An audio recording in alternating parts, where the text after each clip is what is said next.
let's apply what we know about combining like terms to go ahead and add and subtract polynomials. When adding polynomials, it's just simply a matter of combining like terms.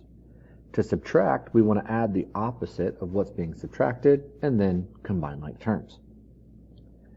So here we have the polynomials 11x to the third minus 12x squared plus x minus 3.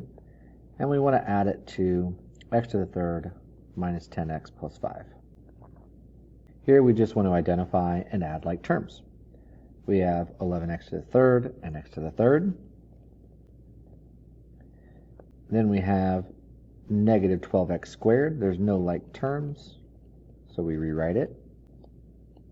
We have a positive x and a negative 10x, giving us negative 9x. And we have a negative 3 and a 5, giving us a positive 2. Since there's no more like terms, that's our sum. We have another addition. Our like terms, we have to match the exponents and the variables, so x to the third y.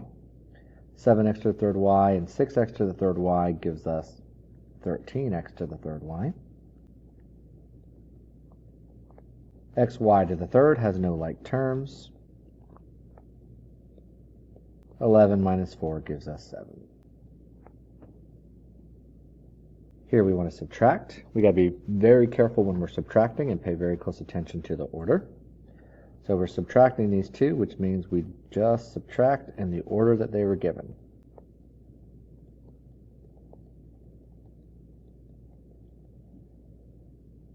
Move this over a little bit.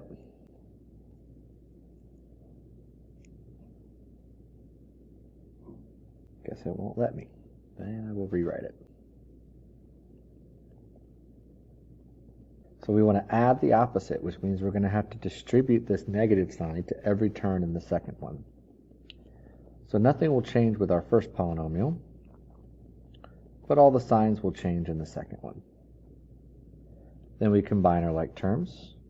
3x squared minus 3x squared equals 0x squared. 4x plus 2x equals 6x. Negative 7 plus 5 equals negative 2. We want to distribute the negative to all the terms. 12z to the fifth minus 12z to the third plus z plus 3z to the fourth minus z to the third minus 12z. 12z to the fifth doesn't have any like terms. Neither does 3z to the fourth. 12z to the third and negative z gives us negative 13. Z to the third. And then positive z and negative 12z, 11, negative 11z. Now pay attention here. We want to subtract the first polynomial from the second polynomial, which means we actually need to do 10x to the third y squared minus 7x squared y squared minus 4x to the third y squared minus 3x squared y squared plus 2y squared. And we need to distribute here. 10x to the third y squared minus 7x squared y squared minus 4x to the third y squared plus 3x squared y squared minus 2y squared. And let's identify our like terms. X to the third y squared gives us 6x to the third y squared. X squared y squared, we get minus 4x squared y squared. And then there's no like terms for minus 2y squared. One more subtraction. 10x to the third minus 7x squared minus 4x to the third plus 3x squared minus 2. Like terms, we get 6x to the third. More like terms, we get negative 4x squared. And no like term for the minus 2. We can also add and subtract polynomial functions, as well as multiply and divide. So if we have a polynomial function P of x as well as Q of x, we can evaluate each of the following. This says to take 2 and multiply it by P of x, and P of x equals this polynomial. So we just have distributed property with multiplication.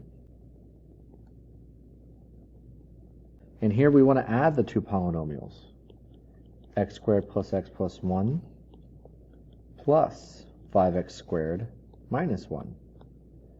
So we just combine like terms. And 1 and negative 1 cancel each other out. We also see that we can model various scenarios with addition, subtraction of polynomials.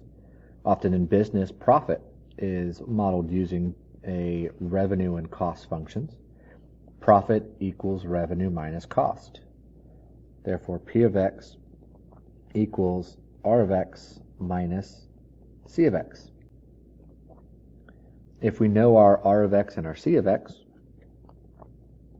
P of x equals 7x minus 2x plus 5,000. We distribute the negative. 7x minus 2x minus 5,000. And we combine like terms. 5x minus 5,000. We can then use that function if we want to calculate the amount of profit for different values of x.